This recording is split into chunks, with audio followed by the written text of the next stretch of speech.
Director of the Jersey City Housing Authority, and today is the 5th of our 6 community meetings on developing a vision for Holland Gardens. So we've done a lot of work together, and tonight we're really going to be going, we were talking a lot at the beginning about the neighborhood, and then we started talking about your own experiences here, and the different options in terms of housing and financing.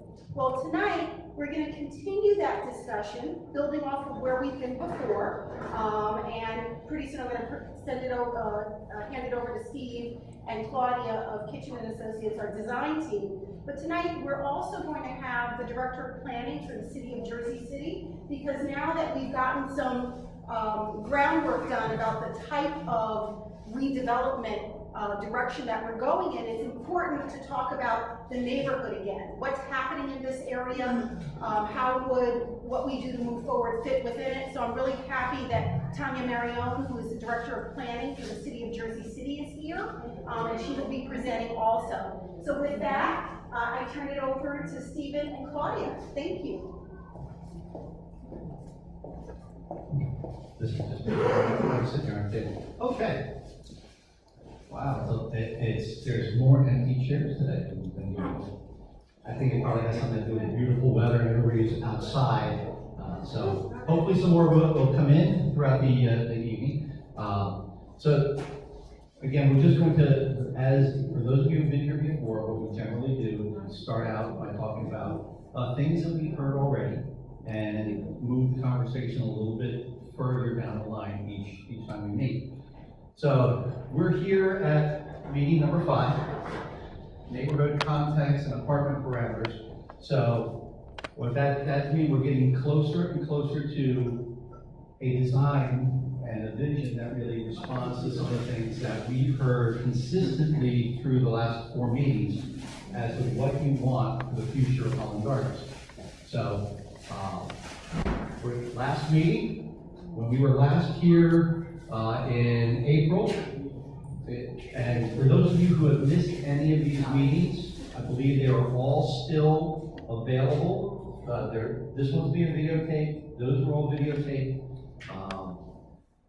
You can go back and watch them at any time so you can get completely up to speed. And if any of your neighbors have not been part of the process and are like, well, it's too late, I missed too much, why don't you go back to the website, because it's all there. Because the purpose that the Housing Authority has here is to make this as inclusive and as transparent as it can. And these days, I actually think this is the first time I'm doing one of these where everything is actually living in video.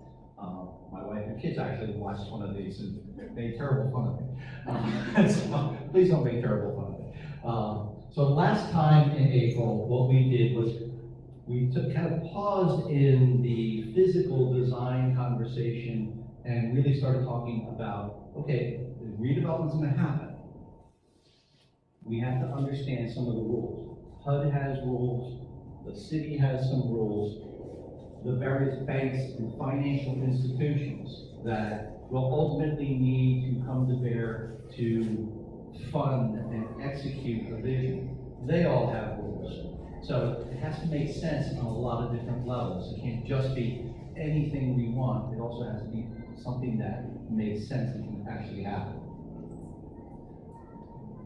Again, as a reminder, we talked a couple of weeks ago about rehabilitation, and rehabilitation didn't get us really almost anything on the list of what we wanted. So we then took that kind of off the table.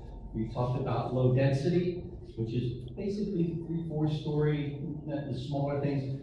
What many of you have seen in conventional tax credit type of redevelopment. That didn't get us a lot of what we want, because in part, it doesn't deal with the parking issue really at all. And in many cases, by our estimate, we weren't going to be able to bring back even as many units in that low density version as we have today. And one of the things that we said from day one is we're going to maintain the 192 public housing units on the site. So an approach that doesn't do that fundamentally really isn't worth exploring. So we looked at medium density and high density as well. And medium density is getting us closer to that because we're getting more units, we're getting more of the building up in the air, but it's still taking a lot of the footprint of the site and was not hitting, especially things like parking and some of the amenities that were on the list. So where we left off was really a couple of high density type of scenarios. I think they go back. The high density ones where just reminding you of the conversation has been what we talked about with, okay, 192 public housing units plus additional units at market rate in order to help bring in greater density and bring in greater financial resources to actually build things like parking garages that can actually get more dedicated parking for this site. So we're not driving around trying to fight over the few on-street spots like we had to tonight. A number of us had to today. So fixing parking costs a great deal of money. So part of what we talked about was going to higher density solutions that can help pay for things like that. Okay. And Steve, Steve Sia from the Housing Authority spoke last time we met about these kinds of things. We actually filled this out together. You remember us filling this out together? Okay. What Steve talked about were the various kinds of tools that we can use to help fund redevelopment, help fund a new vision, and whether there are real opportunities that we can take available, and what some of the limitations are. For example, a lot of you know what Hope 6 is. Hope 6 has funded a great deal of units here in Jersey City and converted a lot of public housing properties. Unfortunately, Hope 6 went away in 2010. So that's not, while that is something that we know has been out there, it's no longer available. And the likelihood of the federal government bringing that back is really not possible. So when we look at these things, and I'm not going to repeat all of this stuff. The overall message here,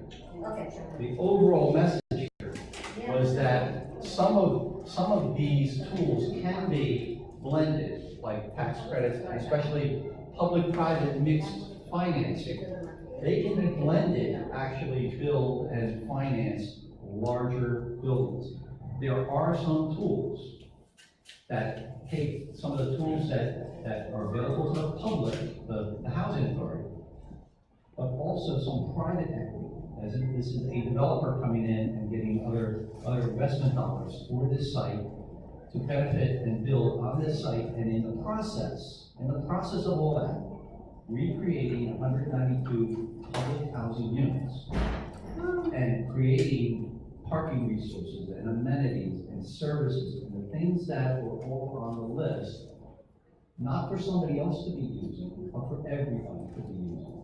And that's been the kind of the theme that's gone through for all of our conversations.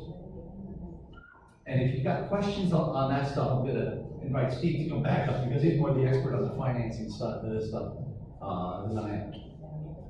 So I fully believe that the most boring thing in the world is if I stand up here and actually read that to you. One of the reasons why we put slides like this with this kind of information on it, so that it becomes part of the actual record of our conversation.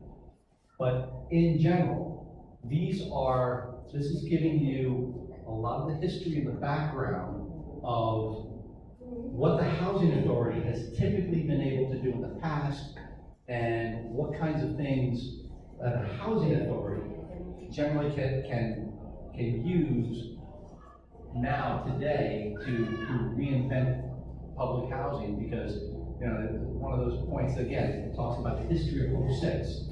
While history is very nice and good, but history is not going to change Holland Gardens to the way you want it.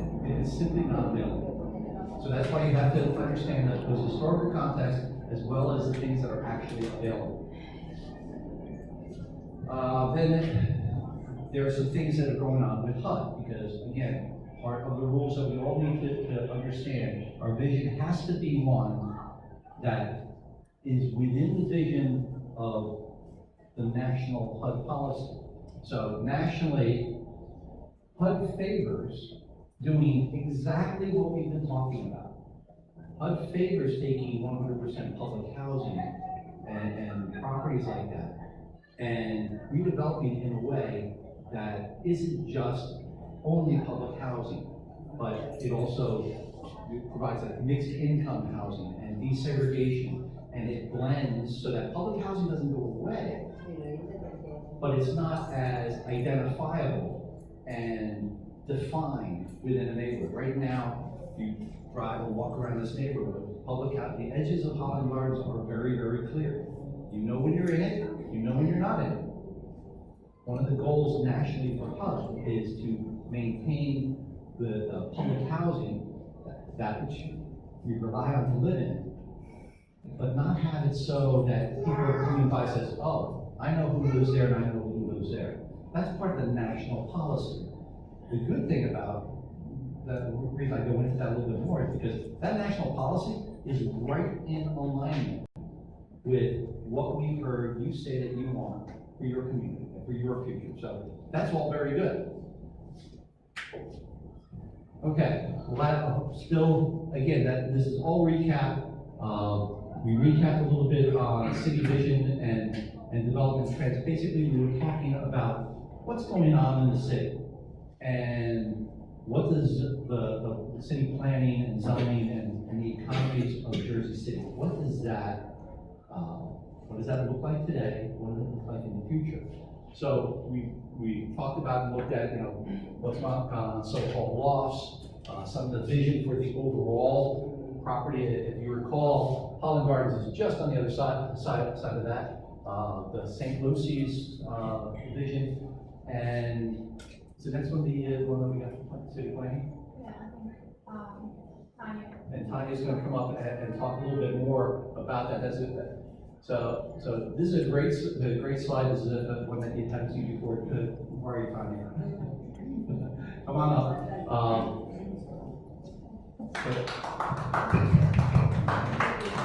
So this is great because I hate hearing me talk the whole time.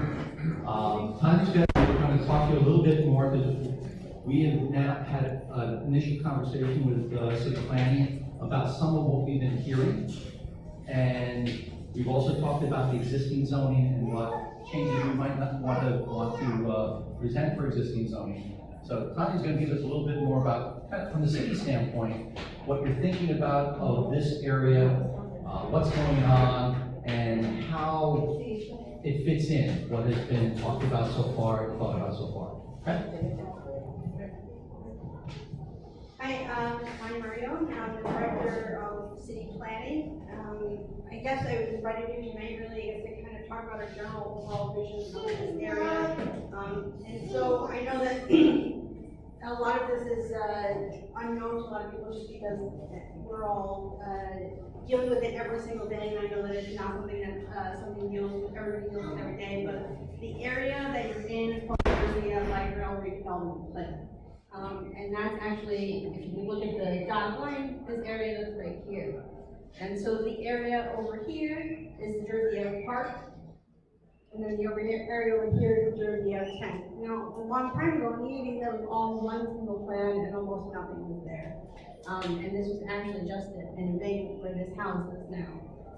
But as you've seen, you've all very experienced firsthand in the last probably 10, 15 years, most of everything over on the Jersey Ave Park side has come up.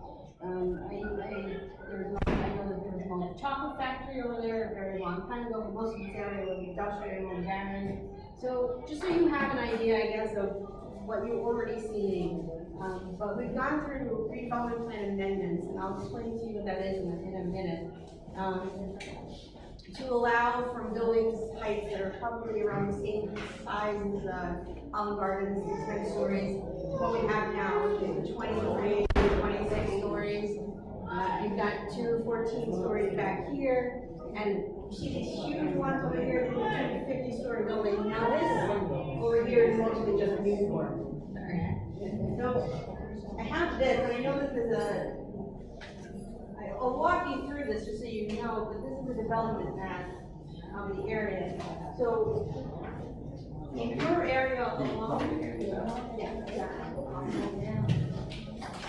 Not sure that we have enough for everybody, so maybe what we'll do is, if you can share with a neighbor, that would be great.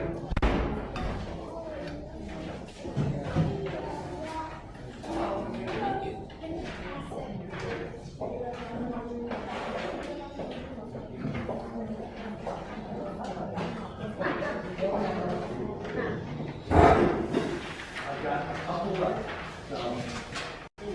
Share, look on, you have any others? If you don't have one, buddy up next to somebody that does. And we'll put this on the website as well. And it'll be, come up on the website too. so I guess just so you understand, like, the huge amount of increase of people in this area alone. I believe there's over 200 units in this, 200 units? 192. 292.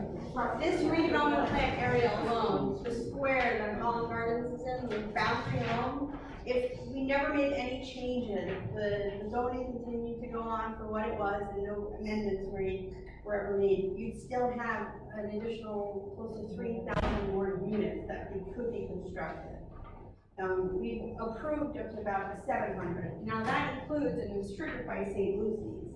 I'm not sure how familiar you are with what's happened with St. Lucy's, but it only happened in the last year.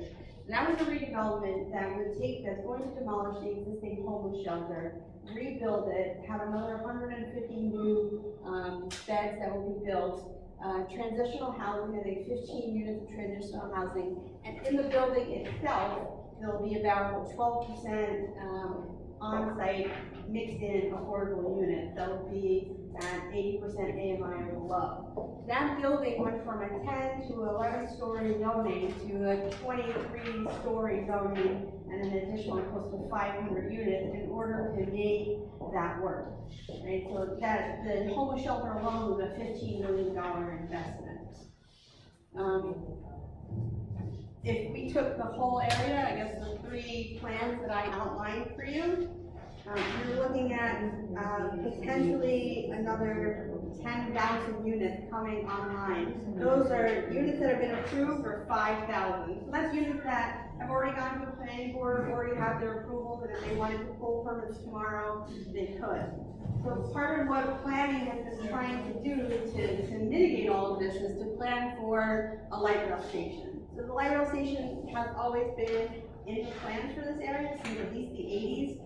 But it's becoming more and more of a necessity with thousands of people who are needing to be kind of, I guess, serviced. I don't know which light rail you guys use more frequently, if it's 2nd Street or if it's Newport. I came in today, I went to Newport and I walked, and I think it's like a 13-minute walk. The proposal would basically be 2 stories behind us by the Exxon station. So right by the Hoboken border, that's where we're proposing for the light rail station to be.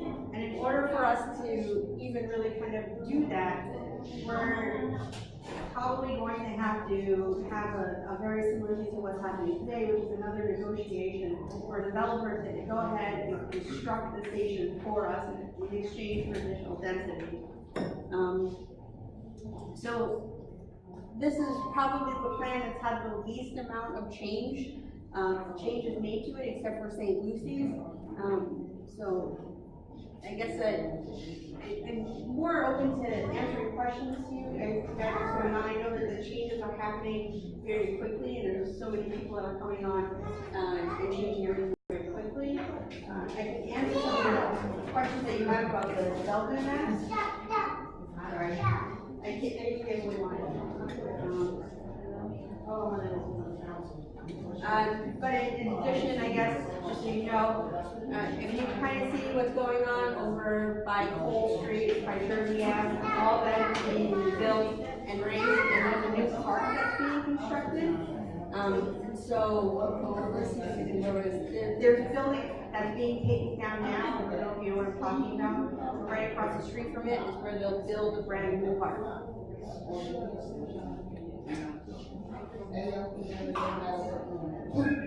So part of the other conversations that we've been having are not just dealing with public transit, we're dealing with infrastructure, stormwater, sewage. Right now, this area is still kind of prone to flooding issues, so we're looking to, we have to, actually, we really don't have a choice. If you go over by Soho Lofts, you'll see the difference between where their sidewalk is, where their stairs are, and where the street is. That's how high we have to build up in order to get us out of the flood and to get all brand new, separated infrastructure, stormwater infrastructure. So I'm sure you know this. Right now, we're in a combined sewer system, which means that your sewage and your water all come together in the same place.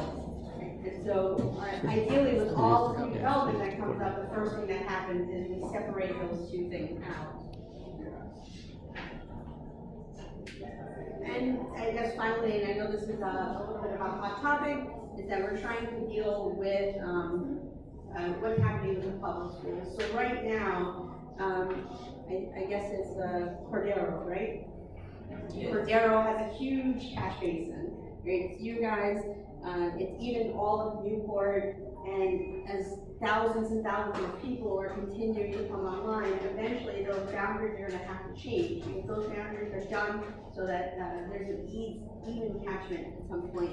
So what we're looking to do, what we're not just looking to do, what we've had conversations with the superintendent is to have a new school constructed on the north side of the tunnel. Because the tunnel is just one of these like natural physical barriers. Nobody really wants to cross it. And so if you've got kids that are 3 and 4 and you're walking across the tunnels, I think ideally what at least the prior superintendent's conversation was is that to have an early childhood education, brand new public schools as part of the plan here. Where was that, we know possibly they would hope to put that on the jury. This is a great site for it. It's a pretty big floor plate. You probably need about 35 to 50,000 square feet in order to do that. We've been able to do that in other buildings. A lot of times what happens is that a developer will come in and in exchange for additional density, in exchange for additional height, they give back community benefits. And that's how we've been able to negotiate new schools, like I said, new homeless shelters, new light rail stations. Ultimately, that's how at least planning has been able to do what we've been able to do in the last 5 years, probably. I don't know if the maps are too easy. You have any questions for me? Do you want to know, I guess, about the process? I know that you guys have been talking about what the process looks like for you guys. Just so you know what the process looks like for me, is that the plan is written as it is. So when I guess the RFPs come back in and you decide what this building is going to be, what it's going to look like, that's where we kind of come in, and that's where we write the zoning and how it specifies, and then it's got to go through basically 3 public hearings in order to get the approvals. So when is that going to happen? You guys aren't even at, it doesn't seem like you're even at the beginning stages of figuring out what the building is going to look like. So I can't put down 20 stories or however many units on paper yet, because it doesn't sound like you guys are there yet. You know, we're back to this, you know, this issue comes up over and over, and I say the same thing to folks here. You know, typically, the housing authority comes when there's a developer chosen. We decided to start at the very beginning with residents. So you are here at the ground floor. There is no developer. We haven't done a request for proposals. So we have, you know, meetings up through June, right, to talk about this, and we'll come up with some final parameters. But then we've got to go and have a conversation with the city. We have to have a conversation with HUD. We have to prepare a request for proposals. Our board of directors has to approve of what we are doing. And that's just to get to the go part of it. I know everybody also asked about relocation. I just spoke to one woman who believed that we were relocating in a matter of months. That is simply impossible, right? And I have said that on numerous occasions. But what we're doing here is very different. We typically do not come early in the process, but we wanted to get input and share with you where we're going with the vision. We will, come July, we will have sort of a final set of parameters, and at that time, we'll be able to give you more of a roadmap of when we'll be able to put out the RFP, which is letting people know, come with your best ideas about how you would build something like this. And then it takes several more months. Financing has to be put in place. As Tanya said, it has to go a city approval process.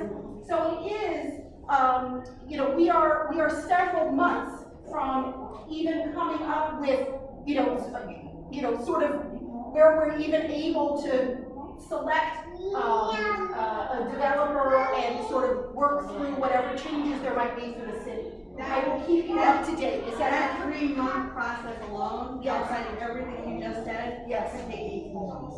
Okay. Right, so, because then that's when, at a planning board is when we have like a real good practical conversation, and then when we get to city council, it's a little dicey sometimes.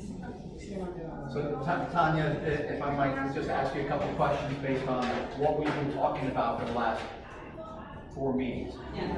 As I think you heard me recapping earlier, some of the low-rise solutions don't seem to get the residents a lot of the return of what they're looking for in the future for this property. And together we kind of come to the conclusion that a taller building, something with more density, something that may be higher than what the current redevelopment plan allows, may be what's needed in order to get what people want. Is going higher than the current redevelopment plan, is that something that is, would that be received favorably, in your opinion, Oh, yeah. by the city, by planning, or is there something magic about that, No.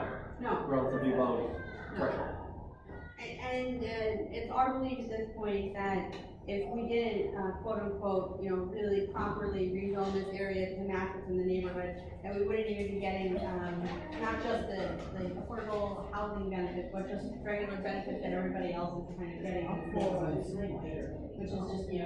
better infrastructure, pretty much all those things. So, I mean, there's other buildings in Jersey City who are having to incorporate, I'm not sure how, where you are, but other things are happening. 485 Marin, which is actually right around the corner from here, has a requirement where 20% of all of their units are on-site affordable from 80% AMI and down. And what that looks like is that you've got a mixed community of folks who are having to need affordable housing and also getting to save amenities as people who are paying $5,000 a month for rent. So, I mean, that's our real goal in doing this. Like, last night we were at the council for inclusionary zoning, is really to move forward with these kind of mixed buildings, and really in order to achieve those benefits, you really do have to put in the additional density.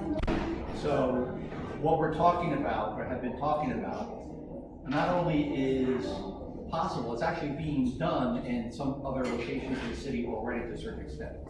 Yeah, and in very expensive parts of the city. 45 Marine is right across the street from Newport. You see it right from the garage. There's one of the new building that's going right up in the ShopRite parking lot. There's 20% on-site right there.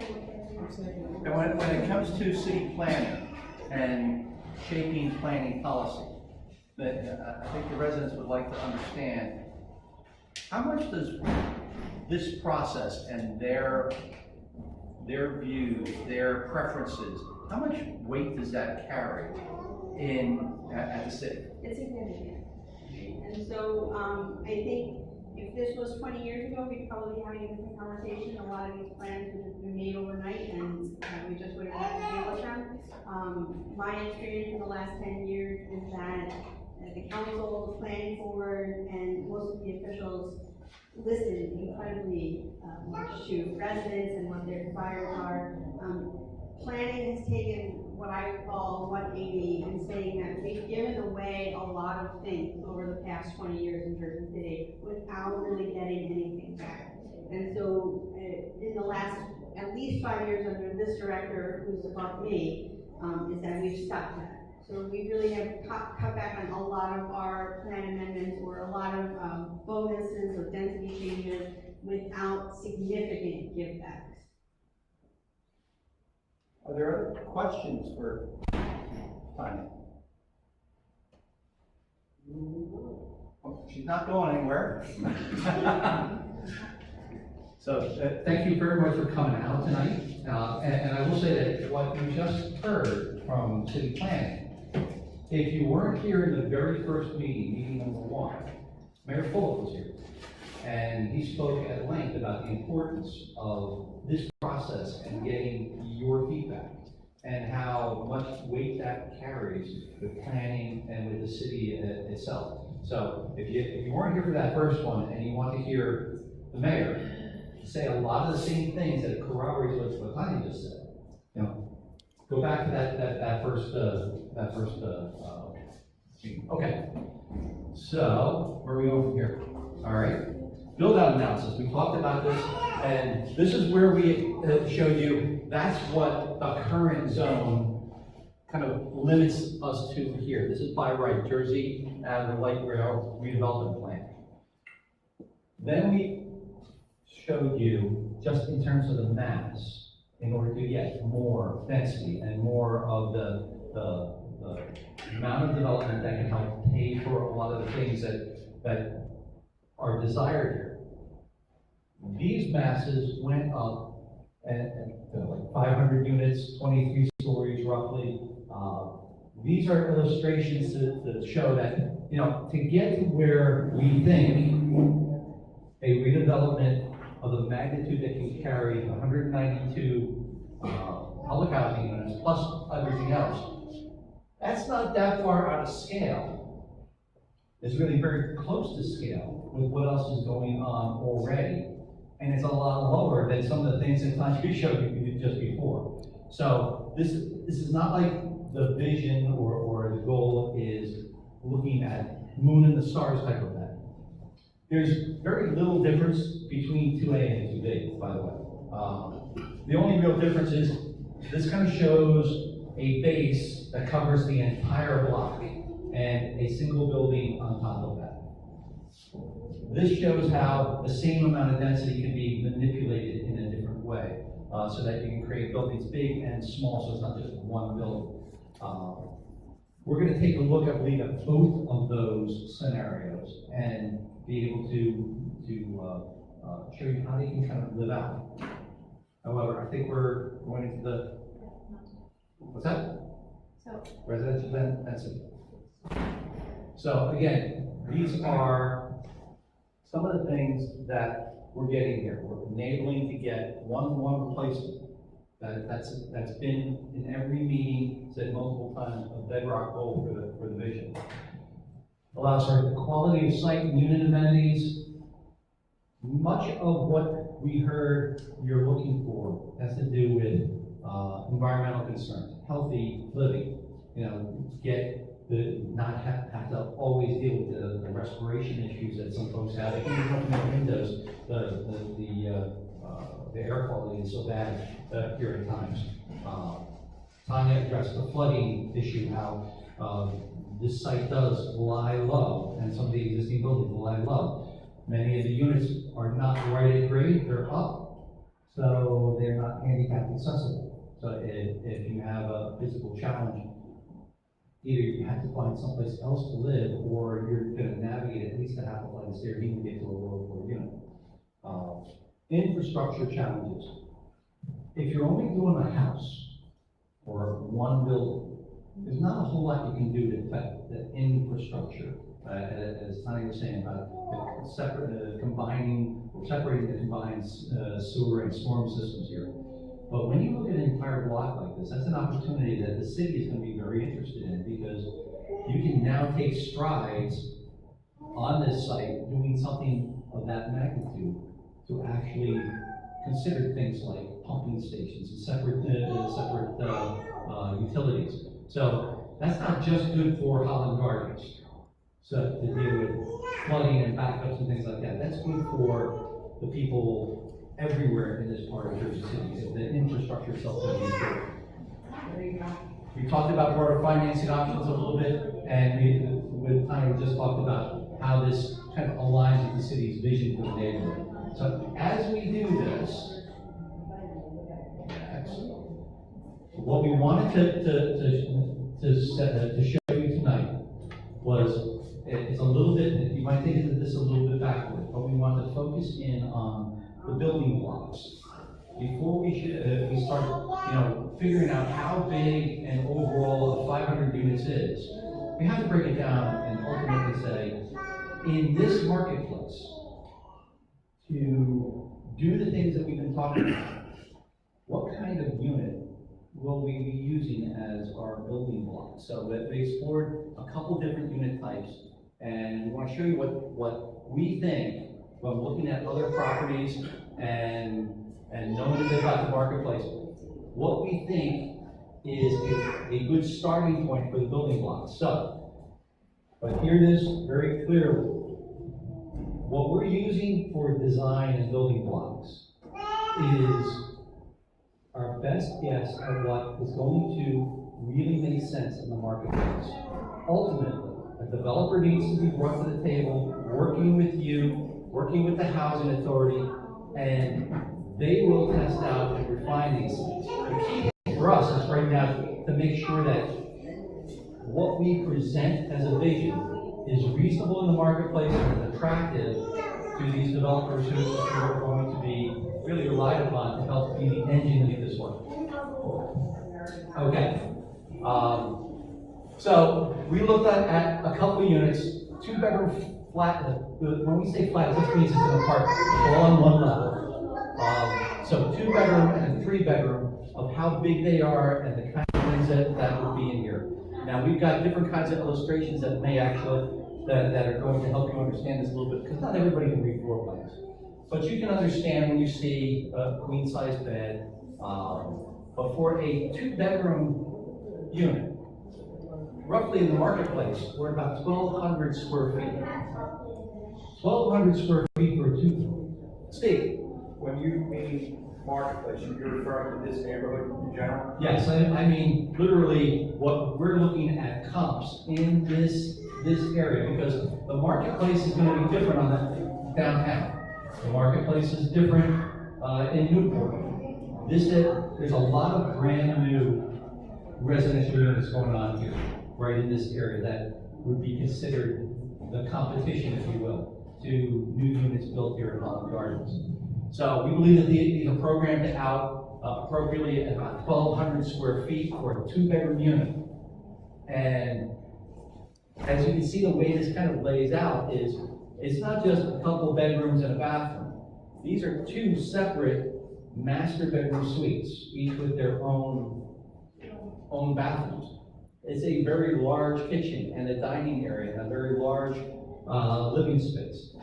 Now, I've been in many of the units here at Holland Gardens, and we talked before how they're smaller than even tax credit projects are.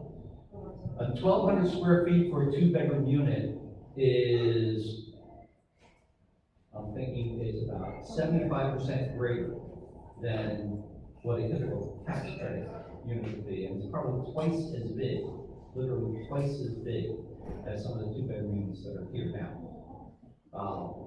Has washers and dryers in the units, has walk-in closets, things like that. Let's see the next step. A drawing like this helps us understand it a little bit better, because you can kind of see furniture and things like that. But if you go into some of these new apartments, even across the highway, Redevelopment House or what's the other one, Bankman House, you'll see apartments of this size where literally there are multiple master suites with living and dining, lots of glass and windows. Everything is sized so that you've got full handicap accessibility if that is something that you need. We've got more details going on. So how does it compare to the standard? 1,200 square feet, that's that much area. 850 square feet. Again, that's typically the New Jersey standard for new construction. Steve? So explain what that means, HMFA standard. HMFA stands for the New Jersey Housing Mortgage Finance Agency. We have often referred to that as a tax credit project. That agency sets forth standards, sizes for units, so that everybody, all the developers doing tax credit stuff, are pretty much doing the same thing. If they don't, they're really not competitive, they won't get money for it. So, the extra square footage, the extra space that is uniquely available to the vision for Holland Gardens is frankly not available for typical tax credit redevelopment anywhere in the state, because pretty much everywhere in the state, you're going to get the red line, not the blue line. And this line, this is the equivalent size, and so these are all laid on top of each other. An existing 2-bedroom unit at Holland Gardens at 640 square feet. That's what is existing now. That slide right there is one of the proofs of the decisions that were made here, that renovation here is not really possible. You can't take something that is that big and get more space and laundries inside, and you just can't renovate that and get the other. But that should be exciting. I would think that would be exciting. Maybe it's hard to believe, I don't know, to think that the same family that lives in a 2-bedroom unit here can have almost twice as much square footage, twice as much of the unit. So that was a quick run through. 2-bedroom, again, that's a building block. And I'll run through the 3-bedroom one and just make sure that one of the takeaways from here is so that you know what blocks we're going to be using as we put together the overall massing study. With a 3-bedroom unit, you're at 1,582 square feet. 1,582 square feet. I think it's that's 400 square feet larger than, again, the current state standard. That's 400 square feet larger. Here we have, as a building block, this one is shown on the corner. It's got kind of glass on both sides. It's shown with a master suite with its own bathroom, another master suite with its own bathroom, and a 3rd bedroom that has a bathroom in the hall. So, anybody here live in a 3-bedroom apartment right here in Holland Gardens? How many bathrooms do you have? You have 1. How many did you count up there? You counted 3. That's almost unthinkable for public housing, quite honestly, to think that we can rent it and we can do a redevelopment that somebody who lives in a 3-bedroom at, how much square footage are the 3 bedrooms here? 740. A 740 square foot 3-bedroom. Before redevelopment, afterwards, can be in a unit twice as big with 3 baths instead of 1. And a kitchen you can actually cook in as opposed to just standing. I remember being in one of the kitchens, and they're not big. So again, building blocks, corner units, and remember, as we go up, we're gonna wind up going higher. We're gonna wind up having some views that are going to be very desirable urban views, and they will be across the river towards New York City. They'll be back into other aspects of the areas of Jersey City. Some of the views, when you get up to the 4th, 5th floors of these things, you can look out and even much higher than that. The views are absolutely incredible. So a lot of you see that a lot of these have a lot of windows. It's not just like one window in a bedroom. Sometimes you have like window wall type stuff in the units. So again, entrances, washers and dryers in the units, large kitchens that are actually workable. This is what you can achieve if you have twice as much space to play with. It's sometimes hard to even think about. I know it's in my 3-bedroom unit. What could I do with twice as much space. But that's the kind of unit, it's not just because we want to do more space. In order for all the units to compete in the marketplace, they have to be programmed like this. And we've said this before, the public housing units have to be the same as what's in the marketplace. What we can't do, HUD won't let us, the city I'm sure would frown on it, but I know HUD will not let us build something that's got 1,500 square feet, 3-bedroom, and next to it a 750 square foot 3-bedroom for the public housing. Got to be equivalent. That's not my rule, that is the rule that is set forth.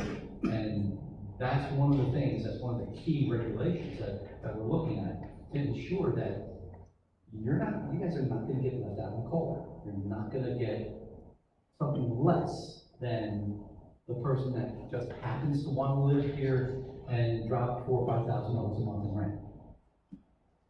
Same unit, same finishes, same areas. Just live next door to each other. That's the idea with mixed income. And as Tanya said, that's already happening at, what was that property? Sorry. At Marin? 45 Marin, okay. Keep going. Again, the illustration in the areas, Claudia's going to just go through this quickly. You've seen this before. The 3-bedroom flat building block we're using is 1,600 square feet. It's not going. Oh, we decided not to go, and that's good. So the HMFA standard is not 1,600 square feet, it's 1,150. So we're about 350, 450 more. And the current Holland Gardens 300, or 3-bedroom. It's thinking, sorry. The computer is thinking. Even the computer wants to be outside on a nice night like this. Stop. Almost. There it is. You can see, and that's a very telling graphic in terms of like before and after. 3 bedrooms, a 3-bedroom household living in 740 square feet versus 1,600 square feet. More storage, more space to simply raise a healthy family. That gets you a lot of, if you remember those checklists, that gets you a lot of what's on your checklist for the unit. Steve, you have a question? So you're saying that the blue line outlines the 2-bedroom, the 3-bedroom, that you don't have to go back. No, the massing studies that you showed us. What we're going to be doing it and flushing out so that you have an understanding of the blocks that go in. We're not going to be using small blocks. We're going to be using the blue blocks. So you're saying you can fit those apartments, those bigger We're apartments? going to fit the bigger apartments into the massing studies. Because if we didn't do that, we wouldn't be able to attract some of the financing sources that we talked about last time. Because they wouldn't build them, because they're not going to compete in the marketplace. This is why we said along the way, Holland Gardens is really unique because of the ability to attract and not just market rate developers, but market rate people who want to live here. And this is what they're shopping. They're shopping those bigger blocks. So that's what we're using.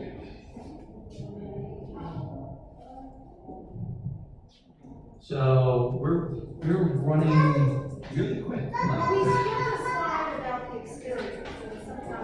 You haven't yet. Oh, okay. So Maybe people have questions about the unit. I was just going to pause for a second to see if people had questions on anything you heard tonight, whether it's stuff we talked about units, or maybe something that Tanya talked about in terms of planning, comments about the direction. Steve always has something to say. He's got a feedback. So, I think if the housing authority's tasked with letting you know how many 1-bedroom, 2-bedroom, 3-bedroom units we have, right? Yes, Four bedrooms. that's what we refer to as the mix. Now, we'll give you that mix, and then you're gonna show us how those larger units could go into whatever kind of building you would design. Correct, because the mix of what's here has to be in the new building. And then the mix of what is beyond what's here, that's really something that is dictated more by the marketplace and you know, the finances, and it will be part of that, into this RFP for a developer that we've been talking about. And that would include parking. And that will include parking, not just the mix, but how many parking spaces get created. Because it's parking for Holland Gardens residents, parking for other residents, because Connie said, already the zone can accommodate tens of thousands of more people here. And as things like this happen, parking has to be. Yes, a light rail station is gonna help, but it doesn't mean people are going to give up all of their cars. Some will, but we still need to accommodate parking. So, any of those high-rise scenarios will have a core parking garage. Probably not something that you're gonna see. Probably not something that you can walk the street and say, oh, there's a parking garage. Because most often in projects like this, the parking garage will be in the middle and will be wrapped by other things. One last Why question. don't you come up here, Steve? One last question, sorry. But those units, the unit matrix that we're gonna give you, I don't think we could put that in the low-rise type. I think we're at 2A and 2B at this point, correct? Yes, we're at 2A and 2. You can't, when you're not going high, you have to conserve space. When you go high, then you've got the freedom to do larger units. Because if you're gonna introduce an artificial ceiling, that's one of the reasons why I asked Tanya about, hey, what's the city think about going higher here? Because if you're gonna introduce a ceiling, then you basically have the four sides of the block that Holland Gardens is, and the ceiling. You've got a volume, and you have to manage all the things that you want within that box.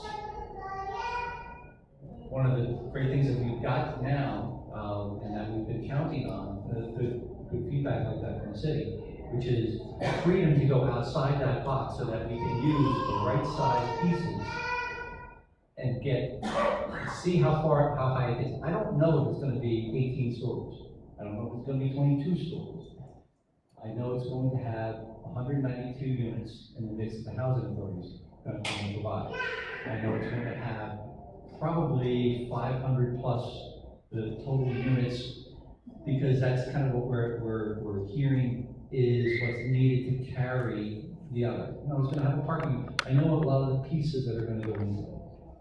So those massing studies, 2A, 2B, they're early, but they're pretty solid yes, because they're based on these kinds of building blocks. Other questions and comments before I ask you something of an aesthetic nature? Okay. So, as we do this, and again, your input is very important. Ultimately, this is a conversation that's going to come back many times with the developer at the table and others. But you've seen buildings going up in Jersey City and elsewhere. You've seen what they kind of look like. When we cast a vision and put out that RFP for developers, one of the things that makes good sense, and we often see, is some kind of aesthetic vision as well. Because the kind of developer that's going to respond to something that's very high contemporary versus more traditional, they may be different. So while we're not going to get too far down the road of exterior design in this process, we would like to hear some feedback about, you know, we've been thinking about doing bigger buildings here in Holland Gardens for a while now. When you close your eyes and you think of what that looks like, does it look more like the building on the left, what we call classic residential? Does it look more like the building on the right, which is very modern and contemporary? The one in the middle we call contextual residential. It actually has some elements that are very contemporary and some materials and elements that are very traditional. I mean, that's literally right across the street. So that's your context. Is this, when you think of a new Holland Gardens, do you think of something that fits in with some of the things that have already gone on? Or do you think of something that stands out? And that's not our call, but we wanted to put that question out to you. Did you want to add something, Can Steve? you do a show of hands, like what people like, 1, 2, or 3? We can do a show of hands. Can I ask one question before I go too? Which one's the most Wait a expensive? second, is Steve allowed to ask another question? Oh, no, she said you can ask whatever you want. That's right, thank you. I'm just curious, out of it, I don't wanna hold you to it, but technically, which one of these would be more money? I'm just curious. All things being equal. All things being equal, my guess is the high contemporary one is probably the most money. Okay. Even though it doesn't have as much ornamentation. The systems required to behind these high-end, very modern finishes can be very expensive, even though they're very simple in what they look like. They're very costly and very complex when it comes to actually pulling them off. So, kind of like it. You familiar with I think it's downtown. I refer to it as a Jenga building. The Irby building. The guys in Iron City are going to tell me to call it the Jenga building, but I think they call it the Jenga building too. That's a tower where, as you look at it, pieces like move in different directions, and it looks almost like, how do they make it stand up? That's very cool. It's very contemporary. Doing that with a building costs them a lot of money. So I mean, some of those contemporary moves can be very expensive. So this is our last slide, right? Okay, this is our last slide. We're going to call this number 1, kind of classic contemporary, a lot of brick, a lot of strong cornices, some of the more traditional types of materials. This building's a little sleeker, but mixing some contemporary with some of the traditional materials, and then you've got the very high-end contemporary. So, let's make sure I can see it. Number 1. Is number 1 anybody's favorite? I have a question. Big question. You got a question first. With number 1, which is, I like very much. What about safety for children with the balconies? So, safety for children with the balconies, that's an excellent question. Balconies by themselves is an excellent question. Just because we're showing something doesn't necessarily mean that they're going to be balconies. There may be, but there may not be. But for example, this building here, which is across the street, doesn't have balconies. Instead, what it has is rooftop common areas, and I've been to some of them. They're very nice. There's fitness centers, there's a pool, there's the gardens up there, but they're designed in a way that nobody gets close to the edge, even kids. Even dogs, because they've got a dog run on one of the upper floors. So whether there are individual balconies or whether there's more common upper things, that's a program question that we'll be talking about as the discussion goes on. But from an aesthetic standpoint, when I say aesthetic, I mean basically what it looks like. Anybody vote for number 1? Okay. Anybody vote for number 2? Okay. Anybody vote for number 3? Okay. Anybody not want to vote? I saw a few of you that just, you're sitting on your hands, you're just going to wait and see. Okay. It's a more traditional crowd. I don't know if most people will look at it this way, but and I know that attendance is relatively light compared to some of the others. But we'll keep that in mind as we start crafting some imagery as well. So can I ask you, Steve, a question? Come on. We started also talking about amenities, some of our early meetings, right? We talked about, do people want a daycare? Do they, laundry? Do they want a senior center? Yeah. How will you approach that as we move forward, because we talked about units, and I thought about it when Ms. Julia mentioned the issue around balconies, which was something that we talked about as well. Okay, so these other things, these amenities, daycare, senior centers, at this level, what we'll be doing is we'll be identifying spaces where they make sense. For example, you wouldn't expect a daycare to make sense on the top floor. Now, you wouldn't expect a daycare to make sense where kids can't go outside. But there are going to be opportunities in some of the schemes where a daycare is on a level that's connected directly to outdoor space where kids can play, indoors and outdoors, where they make sense. What we're not going to do, we're not going to design those spaces to the level that you just saw of the apartments. Because as long as we have enough space to accommodate, that becomes then part of the criteria that goes into an RFP for a project. That can be crafted to say the fundamental amenity package of the redeveloper shall commit to a early education daycare center that can support a minimum of 90 kids. I'm just making it up. But we can do that. We can say a senior community center of a minimum 4,000 square feet. Without having to actually design that center. That's not what an RFP does. What an RFP does is it sets forth, these are the pieces that you, Mr. Developer, or Ms. Developer, have to commit to bringing to the table for the benefit of the community.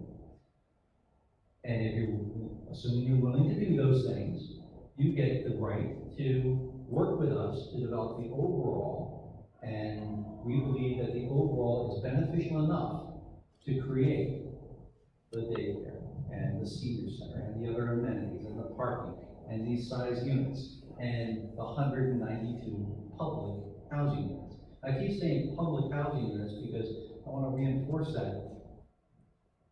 We've had other conversations about when units flip to RAD, for example, or become tax credit units. Then the housing authority loses a certain level of involvement and control, and they're no longer public, and they can't make the same kind of promises that they've been making. That's why we've been talking consistently about maintaining these as public housing units, so that the things that have been represented to the folks here, they can actually be delivered. That's fundamental to what we've been saying for now 5 meetings. Some of you have been here for all 5 meetings, so you know that we're repeating the same story. So does that answer your question about the other things? Anybody have any last questions tonight on what we covered tonight? Next meeting is June 18th. It is the final meeting. It is the final meeting. Right, not the final, this conversation, but it's the final part of the visioning stuff. Right. That, basically after that, I'm pretty much fired. No, but this is a process, and again, I'll remind you that this process that the housing authority is engaging in is not what most housing authorities do. Most authorities will bypass all this process, go straight to picking a developer, and hope that they do this in respect to your input. The housing authorities have really done a very unique thing for Holland Gardens here to seek this out so that your input is actually shaping that selection. I know that you know people, maybe you yourself have been handed a developer and been just told how it's going to go down without ever being asked beforehand. That's what this whole process is. The housing authority asking beforehand and making sure that what's being asked of the developer is already in alignment with what you guys want. So that's, I can't stress that enough. That is very, more housing authorities would do that. So, all right. There are still pretzels in the back. Make sure that you clean us out. I don't want to take any of the vegetables off.